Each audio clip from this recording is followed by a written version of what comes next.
Messi এমনই একজন player, সে যখন মিয়ামিতে জয়েন করছে তখন থেকে মিয়ামির পরিস্থিতি ধীরে ধীরে উন্নতির দিকে যাচ্ছে।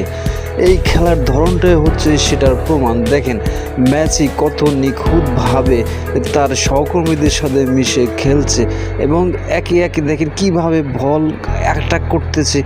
দেখে মনে হচ্ছে যে মেসি তার নিজস্ব সে বার্সেলোনাতে খেলতেছে। আসলে কিন্তু এটা বার্সেলোনা নয়, এটা কিন্তু মিয়ামি, যেটা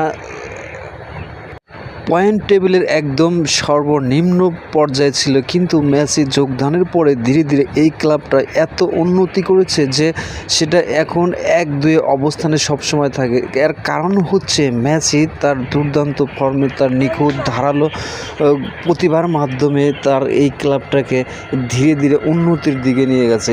আপনারা কি মতামত অবশ্যই কিন্তু সেটা আমার কমেন্টস বক্সের মধ্যে জানাবেন। দেখেন কি অ্যাটাকপূর্ণ খেলতেছে এবং তার সহকর্মীগুলোও কিন্তু দেখেন সেই অ্যাটাকপূর্ণ খেলা খেলে দেখেন মিয়ামিকে সবসময় কিন্তু জয় এনে দিচ্ছে। এই ভিডিওটা যদি ভালো লাগে অবশ্যই আমার চ্যানেলটা সাবস্ক্রাইব করে দিবেন এবং আমার পাশে থাকবেন যেন ভালো ভিডিও দিতে পারি।